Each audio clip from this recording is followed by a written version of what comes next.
تو رومیوں نے تو بڑے بڑے رنگ منگوائے، تو بڑی بڑی پینسلیں منگوائیں، تو بڑا انہوں نے کام کیا، درمیان میں پردہ تھا، آمنے سامنے دیواروں پہ نقش بنانے تھے، لیکن چینیوں نے کوئی چیز بھی نہیں منگوائی۔ 1 مہینے 1.5 مہینے کا ٹائم تھا، فارغ ہو کے بادشاہ نے پردہ ہٹایا کہ بیچ کھڑے ہو کے فیصلہ کروں گا کس کے نقش و نگار اچھے ہیں، انعام ملے گا۔ پردہ ہٹایا تو جیسے نقش رومیوں کی دیوار پہ تھے ویسے ہی چینیوں کی دیوار پہ تھے، ایک نقطے کا بھی فرق نہیں۔ بادشاہ کہنے لگا کیسے فیصلہ کروں، تم نے کیا کیا ہے، سمجھ نہیں آئی تم نے کیا کیا۔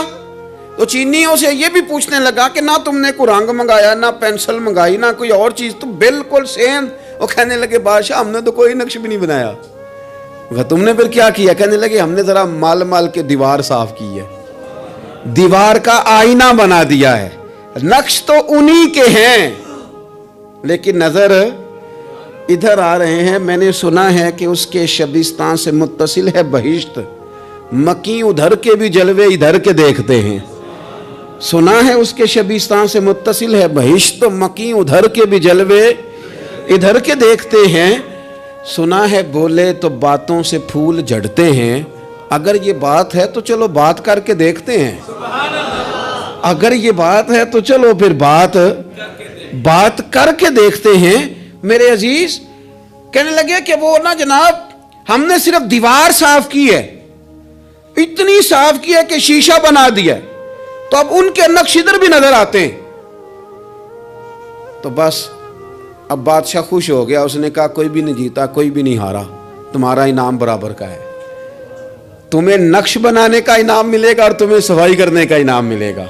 امام غزالی کہنے لگے چل تو اس طرح کر، روز تو غسل کرتا ہے، دانت صاف کرتا ہے، بال کٹواتا ہے، ناخن بڑھ جائیں تو کٹواتا ہے، کوئی چیز ذرا تھوڑی بڑھ جائے تو چھوٹی کرتا ہے، تو کوئی لباس پورا نہ ہو تو اس کو سیٹ کرتا ہے، تو اس طرح کر ظاہر پہ جو اتنی محنت کی ہے ذرا مال کے دل دھو، انشاءاللہ امام حسین کا فیض بھی نظر آئے گا، مولا علی کے جلوے بھی نظر آئیں گے، حضرت عثمان غنی کی حیا کا عکس بھی نظر آئے گا۔ اسے پہلے دھو لے، پھر تمہیں سیدنا عمر کی عدالت کا فیض ملے گا، حضرت صدیق اکبر کی صداقت کا نور ملے گا، پھر تو دیکھنا تیری طبیعت پہ نبی پاک کے اخلاق عالیہ کا بھی فیض نظر آئے گا۔ لیکن پہلے اسے دھو لے، اسے دل بیدار پیدا کر کہ دل خوابیدہ ہے جب تک، نہ تیری ضرب ہے کاری نہ میری۔ کچھ چیزوں سے دل سخت ہوتا ہے، جو لوگ دنیا داری کی اور فضول باتیں زیادہ کرتے ہیں ان کا دل سخت ہو جاتا ہے، جو ہنستے زیادہ ہیں ان کا بڑا سخت ہو جاتا ہے، اور صوفیاء کہتے ہیں جو کسی پہ ہنستے ہیں نا ان کا تو مردہ ہی ہو جاتا ہے، تو معاملہ ہی ختم ہو گیا۔ اور جو لوگ رزق حرام کی طرف بڑھتے ہیں ان کا دل بھی مردہ ہو جاتا ہے۔ اور اقبال کہتے ہیں جو مشینی زندگی گزارنے لگتے ہیں نا روحانی زندگی سے نکل جاتے ہیں۔ ہم آج کل مشینی زندگی پہ آ گئے، ہمارے پاس انٹرنیٹ ہے، موبائل ہے، آواز کے فاصلے اتنے کم ہوئے ہیں کہ دلوں کے فاصلے بڑھ گئے ہیں۔ اقبال کہنے لگے دل کے لیے موت ہے، دل کے لیے موت ہے، دل کے لیے موت ہے یہ مشینوں کی حکومت۔ احساس مروت کو کچل دیتے ہیں یہ آلات، آلات پہ زندہ ہیں ہم، دل کے لیے موت۔ اور کسی کے گھر جانا، دروازے پہ دستک دینا، اور کبھی خط لکھنا تو سوچ سوچ کے، کبھی کاٹنا تو پھر لکھنا، لفظ یہ اس کے شایان شان نہیں، یہ جملہ میں نے بدل دیا ہے، لیکن اب بے باکانہ گفتگو ہے، تو مجھے وائس کر دے میں تجھے وائس کر دوں گا، حال ہی کوئی نہیں، تو کیا کوئی سوچے گا، کیا کوئی لکھے گا، کیا کوئی اس میں خوبصورتی کے رنگ بھرے گا۔ سخت ہو جاتے ہیں دل جب آپ مشینوں کی زندگی میں زندہ رہتے ہیں۔ دل نرم کیسے ہوتے ہیں؟ میرے نبی پاک نے فرمایا یتیم کے سر پہ ہاتھ پھیر، رب تیرا دل نرم کرے گا۔